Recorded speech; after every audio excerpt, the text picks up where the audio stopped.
আসসালামু আলাইকুম। প্রিয় মুসলিম ভাই ও বোনেরা, কখনো কখনো মানুষের সাথে এমনও হয় যখন একজন মানুষ অন্য একজন মানুষকে খুব করে চায়, অনেক কান্না করে করে চায়, অনেক আমলের মাধ্যমে চায়, অস্থির হয়ে পড়ে তাকে পাওয়ার জন্য, কিন্তু তাও তাকে পায় না। তারপর একটা সময় আসে যখন কান্না করতে করতে সেই মানুষটার চোখের পানি শুকিয়ে যায়। যেই মানুষটাকে সে চাইতো রবের কাছে, তাকে ভুলে গিয়ে সে রবের প্রেমে পড়ে যায়। সে সত্যিকারের মেহবুব পেয়ে যায়। রব ও তার মেহবুবকে পাওয়া মানে সবচেয়ে বড় জিনিসকে পাওয়া।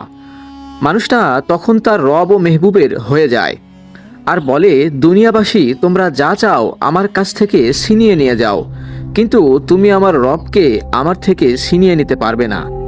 তারপর মনের পরিবর্তন হয়ে যায়।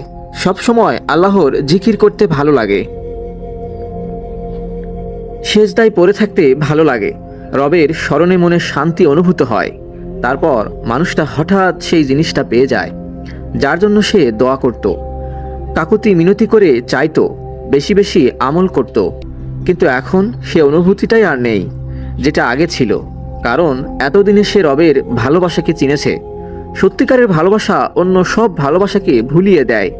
মানুষ এক নতুন দুনিয়ায় বাস করতে লাগে, যেখানে শুধু শান্তি আর শান্তি থাকে এবং মনে একটাই ইচ্ছে থাকে, ইয়া আল্লাহ, আপনি আমার ওপর রাজি হয়ে যান। যাদের ওপর মহান আল্লাহ রাজি হয়ে যায়, সে সত্যিকারের সাফল্য অর্জন করতে পারে ও ভালোবাসা পেয়ে যায়। সুবহানাল্লাহ। সুতরাং উপরিউক্ত আলোচনা থেকে এটাই প্রতীয়মান হয় যে, আপনি যদি দুনিয়াতে আপনার ভালোবাসার মানুষকে পেতে চান, তাহলে তার আগে আপনাকে আল্লাহর প্রেমে মজে যেতে হবে। আগে আল্লাহকে ভালোবাসতে হবে। আল্লাহকে যদি আপনি ভালোবেসে আপন করতে পারেন, তবেই আল্লাহ সুবহানাহু ওয়া তাআলা দুনিয়াতে আপনার ভালোবাসার মানুষকে আপনার সাথে মিলন করে দিবে। আল্লাহ সুবহানাহু ওয়া তাআলা আমাদেরকে বোঝার তৌফিক দান করুন, আমিন, এবং আমাদের সকলের মনের আশা পূরণ করে দিন, আমিন।